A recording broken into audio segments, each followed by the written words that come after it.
Hello Gregory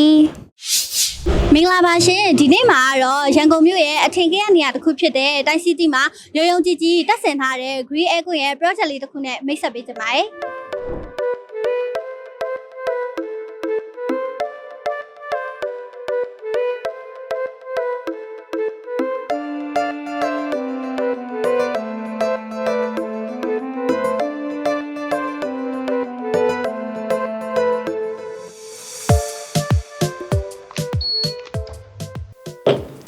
ဒီနေ့မှာတော့တိုင်းစီတီရဲ့လူကြိုက်များပြီးတော့လက်ထရီဆန်ဆန်ဖွဲ့စည်းထားတဲ့ကွန်ဒိုအခန်းတစ်ခုမှာညီမလေးတို့ရဲ့ Green Echo တက်ဆင်ထားတာကိုလိုက်ပြပေးသွားမှာပဲဖြစ်ပါတယ်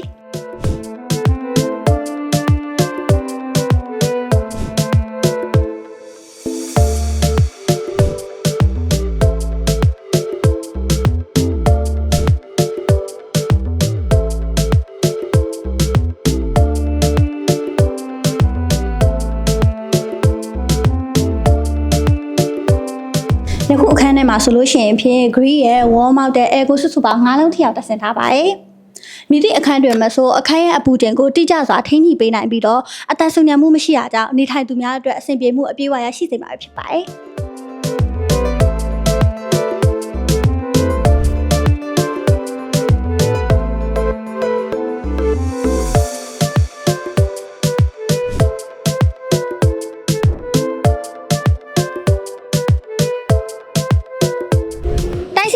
shopping mall area မှာဆိုရင်တန်600ရှိရဲ့ Green ရဲ့ centrifugal chiller system ကိုယုံကြည်စိတ်ဆောက်စွာနဲ့အသုံးပြုထားပါတယ်။ Green ရဲ့ chiller system ကစွမ်းရည်တက်တာမှုတည်ငြိမ်မှုရေရှည်အသုံးခံမှုအတွက်အထူးကောင်းမွန်ပြီးတော့ commercial product များအတွက်လည်းအထူးသင့်တော်ပါတယ်။တိုင်းစီတီမှာ Green Echo များကိုရုံရုံကြီးကြီးနဲ့တက်ဆင်ထားတဲ့ဒီအရေးအသွေးမြင့်နည်းပညာနဲ့အတူ customer တွေရဲ့စိတ်ကြည်နမှုကိုအထူးအလေးပေးထားတဲ့အထောက်အထားတစ်ခုဖြစ်ကြောင်းကိုဂုဏ်ယူစွာနဲ့ရိုက်ကူးတင်ဆက်လိုက်ရပါတယ်ရှင်။ဗီဒီယိုကိုအဆုံးထိကြည့်ရှုပေးရတဲ့ကျေးဇူးများတင်ပါတယ်။